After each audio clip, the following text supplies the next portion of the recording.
Hi everybody, today we're going to talk about the fundamental counting principle.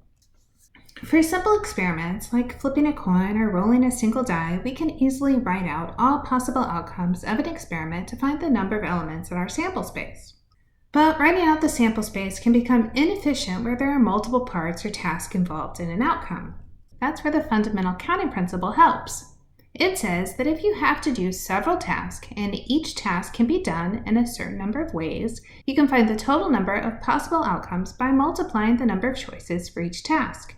It looks like this. A sweatshirt is available in both men's and women's sizes, small, medium, large, and extra large. If the sweatshirt comes in 4 colors, how many different sweatshirts can be ordered? Let's take a look at what we have. We have men's and women's, which says we have 2 choices. Then we have small, medium, large, and extra large, which is 4 choices. And then we're told that we have 4 colors. So if we take the 2, the 4, and the 4 and multiply together, it tells us we have 32 ways to order the sweatshirt.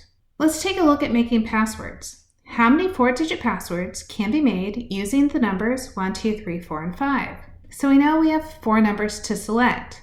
Nothing says we can't reuse numbers. So if we want our code to be 1111, that's okay. Or if we want 2233, that's allowed as well.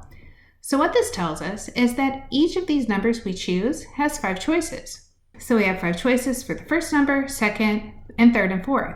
When we multiply 5 times 5 times 5 times 5, we get 625 passwords, which really isn't a lot. So let's change our strategy. This time, let's find how many passwords we can make using 2 letters followed by 4 numbers. Let's assume capitalization matters. So we can use both lowercase and uppercase letters, and they're counted differently. There are 26 letters in the alphabet, so if we go lowercase and uppercase, that gives us 52 choices. So I have 52 choices for the first letter, 52 choices for the second letter.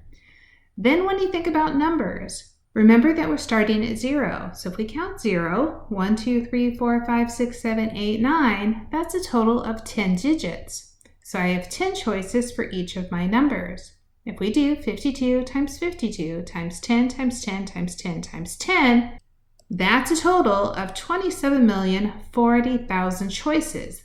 That feels a lot more secure than our 625 when we only had 4 digits. Let's switch our application to a restaurant.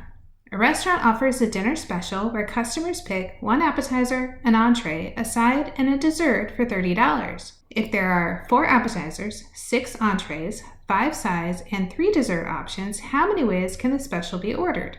Now we know we just need to multiply these numbers together. We'll multiply 4 times 6 times 5 times 3, which gives us 360 different options. This is a really clever way to turn 18 menu items into a lot of choices to really bring in customers.